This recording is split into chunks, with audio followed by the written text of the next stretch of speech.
administration releasing the first batch of files related to UFOs and alien life. So aliens are real. Well, I don't know if they're real or not. I can tell you he gave classified information. ዛሬ በዓለማችን እጅግ አነጋጋሪ ስለሆነውና ለአስርት ዓመታት በምስጢር ተቆልፎበት ስለቆየው የዩፎዎች ወይም ምንነታቸው ያልታወቁ በራሪ አካላት ጉዳይ በዝርዝር የምንመለከትበት ልዩ የዜና ትንታኔ ይዘን ቀርበናል። ይህን ታሪክ የምንጀምረው በፓሲፊክ ውቅያኖስ ሰማይ ላይ በተከሰተ አንድ እጅግ አስገራሚ ክስተት ነው። በህዳር ወር 2004 ዓ.ም ሁለት የአሜሪካ የጦር አውሮፕላኖች መደበኛ ልምምድ እያደረጉ ሳለ በራዳራቸው ላይ የማይታመን ነገር ተመለከቱ። አንድ ነጭ ክንፍ የሌለውና በቅርጹ ቲክታክ የተባለውን ከረሜላ የሚመስል በራሪ አካል ከ80 ሺህ ጫማ ከፍታ ላይ በቅጽበት ወደ ባህር ጠለል ሲወርድ አዩት። አብራሪው ኮማንደር ዴቪድ ፍራቨር ይህንን ነገር በአካል ለማየት ቢሞክርም አካሉ ግን የሰው ልጅ ሊደርስበት በማይችል ፍጥነት አየር ላይ የተሰባጠረ ተሰወረ። ይህ ክስተት ለዓመታት በምስጢር ተይዞ ቢቆይም አሁን ግን የአሜሪካ መከላከያ መስሪያ ቤት ፔንታገን ለመጀመሪያ ጊዜ እውነታውን የሚዘረዝሩ 161 ገጾች ያሏቸው ምስጢራዊ ሰነዶችን በድረገጹ ላይ ይፋ አድርጓል። እነዚህ ሰነዶች ለህዝብ ይፋ እንዲሆኑ ትዕዛዝ ያስተላለፉት ፕሬዝዳንት ዶናልድ ትራምፕ ሲሆኑ ውሳኔው የመጣው የአሜሪካ ህዝብ ማወቅ ስለሚፈልግ በሚል እምነት ነው። ጉዳዩን ይበልጥ አነጋጋሪ የሚያደርገው ደግሞ የቀድሞ ፕሬዝዳንት ባራክ ኦባማ ከወራት በፊት የሰጡት ቃል ነው።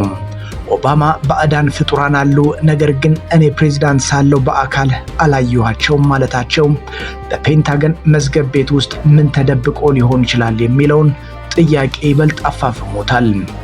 ይሁን እንጂ ይህ መረጃ መውጣቱ በዋሽንግተን ዲሲ የፖለቲካ አዳራሾች ውስጥ ትልቅ ክፍፍል ፈጥሯል። እንደ ማርጀሪ ቴይለር ግሪን ያሉ ፖለቲከኞች ይህ አሜሪካውያንን ከኑሮ ውድነትና ከጦርነት ለማዘናጋት የሚደረግ የፕሮፓጋንዳ ጨዋታ ነው ሲሉ ቢተቹም፣ ሌሎች ግን መንግስት አሁንም ቢሆን እውነቱን ሙሉ በሙሉ እየተናገረ እንዳልሆነ ይሞግታሉ። ወደ ሰነዶቹ ጥልቀት ስንገባ እጅግ አስደንጋጭ ተብለው የተለዩት ክፍሎች ከናሳ የአፖሎ ጨረቃ ጉዞዎች ጋር የተያያዙት ናቸው። 1969 ዓ.ም የሰው ልጅ ጨረቃ ላይ ለመጀመሪያ ጊዜ ሲያርፍ ዓለም በሙሉ በኩራት ይመለከት ነበር። ነገር ግን በዚያ ሰዓት ጠፈርተኞቹ በአይናቸው ያዩአቸው ነገር ግን በወቅቱ በምስጢር የተያዙ በርካታ ክስተቶች ነበሩ። ታዋቂው ጠፈርተኛ በዝ አልድሪን በጨረቃ ምህዋር ላይ በነበረበት ወቅት ለማስረዳት የሚከብድ የብርሃን ምንጭ መንኮራኩሩን ይከተል እንደነበር በዝርዝር መዝግቧል። በአፖሎ 12 ጉዞ ላይ የነበረው አለን ቢንም ቢሆን ከጨረቃ አፈር በላይ ሲንሳፈፉ ያያቸው የብርሃን ቅንጣቶች ከምድራዊ ፊዚክስ ውጭ እንደሆኑ ገልጿል። በ1972 በአፖሎ 17 ተልእኮ ላይ የነበሩት ጃክ ሸሚት እና ባልደረቦቻቸው ደግሞ በህዋው ጨለማ ውስጥ እንደ ርችት የሚፈነዱ ብርሃናትን ማየታቸው አሁን ይፋ በሆኑት ሰነዶች ላይ በግልጽ ተሰፍሯል። ከታሪካዊ ሰነዶች ባለፈ ፔንታገን በቅርብ ዓመታት በመካከለኛው ምስራቅ የተቀረጹ አዳዲስ ቪዲዮዎችንም አካቷል። ከ2022 ጀምሮ በኢራቅ፣ በሶሪያና በተባበሩት አረብ ኤሚሬቶች ሰማይ ላይ የአሜሪካ ድሮኖች አንድን እንግዳ ነገር ቀርጸዋል። አንድ ክብ ቅርጽ ያለውና ብረታማ መልክ ያለው ቁስ ምንም አይነት ክንፍ ወይም ሞተር ሳይኖረው በከፍተኛ ፍጥነት ሰማዩን ሲሰነጥቅ ይታያል። ፔንታገን ይህንን ክስተት ምንነቱ ያልታወቀ እንግዳ ክስተት በሚል መዝግቦታል።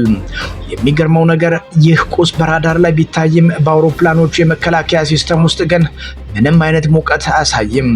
ይህ ማለት ቁሱ የሚንቀሳቀሰው እኛ በምናውቀው የነዳጅ ኃይል ሳይሆን ምናልባትም ገና ያልደረስንበት የጸረ ስበት ወይም የላቀ የኃይል ቴክኖሎጂ ነው ማለት ነው።